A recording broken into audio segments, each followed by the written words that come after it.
What's good? BALLCONTROL. Ball Control family, it's your boy MJ. Today, got another vid for y'all, man. Yup, I should have been more active for free agency, but I didn't really have the time to post a lot of, my thoughts and opinions. Now I got a hella amount of time, and I have, I don't really got roommates right now, so it's fair game now. It's fair game for more content, more videos to drop. And I know you guys miss me. I know damn well all you guys miss me, man. I know y'all did. Even though I ain't post since that Sixer video when we were smoking that Philly pack that night. Yeah, I think that's the last time I posted. But nonetheless, I'm back and I'm finna get my thoughts on a lot of these moves. Not in this particular video. Right now, I'm gonna dedicate this to my Celtics real quick because I know a lot of Celtics fans been trying to figure out where my thoughts is on a lot of these Boston Celtics trades, all this jibber jabber, all these moves, what Brad Stevens got planned. And let me tell you something. As a Celtics fan, a lot of people know, of course, in the beginning, I was highly pissed off. I almost dropped a rant video on the Celtics for not making the move day one of free agency, but I stopped myself. Because I realized, I said, you know what? Now that I think about it, we were already knee deep and swamped with hella cap space. So it's kind of all right, we didn't really have options anyway because we didn't have the money to provide to people that wanted to come here, even if they did want to come here for a certain price. So, I thought about it, sat on it. Really waited a couple days to really get my complete thoughts on the Celtics offseason because I wasn't going to just drop a video after one day of free agency basically ripping into Brad Stevens and the Celtics' ass, even though I still think Brad Stevens is doing one hell of a job for the mess Danny Ainge left him. I mean, you flip Kemba Walker for a friendlier contract with Al Horford, who's also a better player right now than Kemba, and fits better with Jason Tatum and Jaylen Brown than Kemba did. And not only that, you did get back Moses Brown, who did in return, you flipped for Josh Richardson. Now, I will say this. I was happy as hell for that trade. I was really happy for that. I was really happy when we got Josh Richardson. Trust and believe I was. I mean, I was screaming. I was happy because he is the type of perimeter, I wouldn't say 3-and-D, but kind of he's kind of like the perimeter / shooter / ball handler we needed off the bench for this Celtics team. I mean, Josh Richardson can literally lock up your best player. I'm exaggerating a bit. He can lock up your best player and still pitch in for 12 to 13 points. Easy. And I wanted Josh Richardson on the Celtics for a while now. And when he was over there in Philly, I hated that man guts. But now he is a Boston Celtic, and I'm happy as hell to have him. And plus, he fit in with that Gordon Hayward trade exception.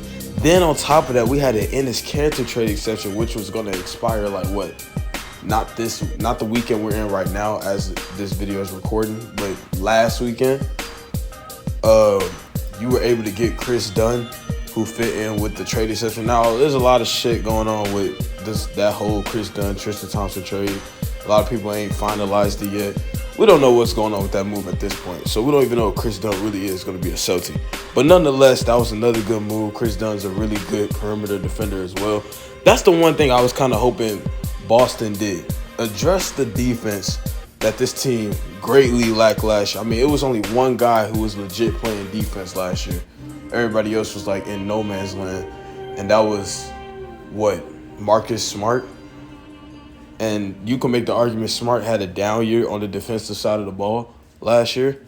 I mean, Evan Fournier, he tried, but he's not a good defender. Tatum could definitely defend. It's just, he had to pitch in on the offensive end because he ain't really had nobody because everybody was hurt. He had to carry the load on offense. So, his defense is going to take a dip on because, he got to put all his energy on offense. Jaylen Brown was solid, but he dealt with injuries. Kemba Walker is Kemba Walker. He was a defensive liability. I mean, everybody know my stance on Kemba at this point in time. And, Robert Williams was hurt always. So we didn't really have great perimeter defenders last year. I mean, Romeo Langford, he's mid. Grant Williams is mid. I mean, we didn't have nobody. So we addressed that by trading for Josh Richardson. We traded for Chris Dunn, hopefully. And we got Al Horford to help mend the middle and provide more center depth. So I think as far as depth-wise, we got better. I think there's one or two more moves that could be made for the Celtics team to really be competitive, especially with the depth. I will say this is the best depth we had since the 2018 season. I'll tell you that right now. So, and then, like, everybody's going to talk about, oh, well, we should have traded for Bradley Beal. Well, at the same time, he did say he wanted to stay in Washington.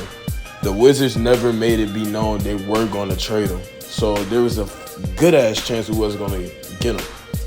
We wasn't going to get him at all. And why trade for Bradley Beal when you could just position yourself with cap flexibility and go get him next offseason off the market without having to give up anybody? And that's what Brad Stevens is doing right now. And honestly, I'm here for it. I'm here for it. Now, is there set in stone that Bradley Beal is going to be a Celtic next year? No. Anything can happen between now and next year. Anything can happen. We don't know that. Hell, Jason Tatum could ask for a trade, and we have to trade him to Washington. And he played with Bill over there. You never know what can happen. I'm not knock on wood. I don't want to speak that into existence, but you never know. So I say I'm happy that I'm happy that Brad Stevens is doing a good job as far as like cleaning up the cap situation, getting us in positions to where we should have good amount of cap space next offseason to get a max free agent to pair with Jaylen Brown and Jason Tatum. Shout out to Brad Stevens for doing a hell of a job. Now, with all that being said, my thoughts on the Celtics. Let's talk about who I want them to get right now. Now, we all seen the reports and news and all the, rumor mills and stuff that Dennis Schroeder has been discussing the deal with the Celtics. Now, I want Dennis Schroeder. I'm just going to straight up say it. I want Dennis Schroeder on this team. Not for no goddamn $184 million, whatever this man was asking for in the regular season. That man, I would say this, he took a fat L this offseason. If anybody took an L, it wasn't none of these damn teams. It was Dennis Schroeder. The man took a damn L. I mean, he's looking at everybody getting the bag. He looking at Lonzo getting the bag. He looking at Kyle Lowry getting the bag. And that man just sitting out there like Will Smith in the middle of the damn room when everybody left his ass. I mean, the man, he took an L, man. I'm telling you. Dennis Schroeder took an L. But it's okay. It's okay, Dennis Schroeder. It's okay. You could try again next offseason when there's more teams that need point guards and more teams open up for cap space. You could try again next year. So come over here to Boston. Sign that 1 year, maybe 2 year deal for like $8 to $9 million. Sign that deal. Get you over here to the Celtics, you know what I'm saying? Redeem yourself. And this is the best place for you to redeem yourself. I mean, we have two up-and-coming superstars in Jaylen Brown and Tatum. Like, Ime Udoka is already one of the most well-respected coaches. And he ain't even started off his first season as a head coach yet. And we got a lot of talent on this team. I mean, Dennis Schroeder will fit just fine. I mean, this is somebody, not in particular Dennis Schroeder, but this is the type of point guard I wanted this team to get. It wasn't no damn Isaiah Thomas. I don't care what you Celtics fans say. We don't need IT. This ain't 2017. This ain't 2016. Shut the hell up with all this Isaiah Thomas talk.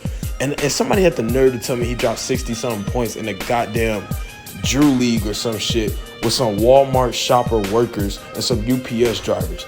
I'm not impressed. I'm not impressed at all. And I don't care. We don't need Isaiah Thomas on this team. We don't. We already dealt with defensive liabilities enough at the point guard spot for like the last 5 to 6 years. It's time for a new direction.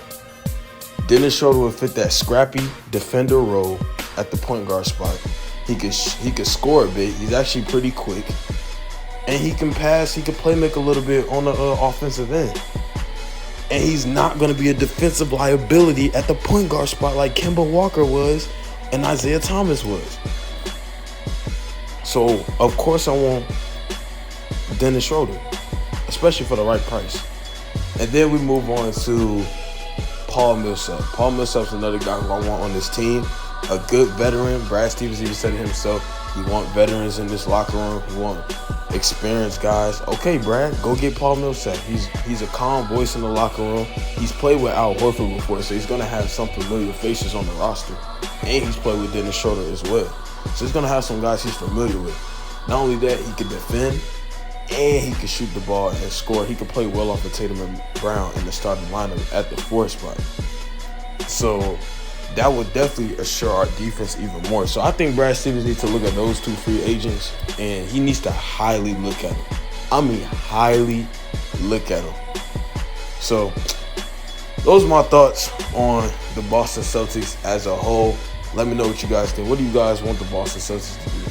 Do you want them to sign Dennis Schroeder? Do you not want them to sign Dennis Schroeder? If you're an IT supporter, I don't hate you. I'm just saying from my point of view, I don't want Isaiah Thomas on this damn team. I don't. This ain't 2017 no more. But if you want IT on the team, let me know that in the comment section below. You know what I'm saying? With all that being said, salute to everybody at home. Salute to everybody watching the video. I'm MJ. I'm out. Peace.